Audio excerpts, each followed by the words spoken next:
कहीं जेनटा कि पंख उद्धार नहीं हबार बहुत लोग हरियाण होचन जेनटा कि गत जेन एमएलए थिले पूर्वतन एमएलए भूपेंद्र सिंह से पैसा देते 50 लाख टଙ୍କା एपर्यंत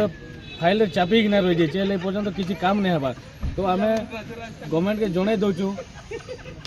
जे निहाती आम तार विरोध करमु जदि जून सुधा आम कम्प्लीट नहीं हबा आम बंद काम तो निहाती आम समस्त ग्रामवासी राज रास्ता के उल्ले करी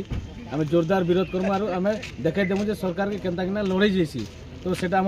समस्त युवक भाई समस्त बुढ़ा समस्त समस्त मिसिक आम जोरदार विरोध कर आम जाइलु कलेक्टर को भेटी एडीएम को भेटी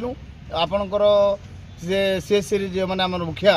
सीडीएम को भेटी से कहले जे नर्ला रेखा हेबा बोली करी किंतु ए पर्यंत भित्तिप्रस्तर स्थापन नहीं हेबार से लगी आम आपण मानकर माध्यम रे तांको जणाई देबा चाहूँ जे इमिडिएट भित्तिप्रस्तर स्थापन करन एवं तांकर कथा जेन देइछन प्रतिश्रुति के रक्षा करन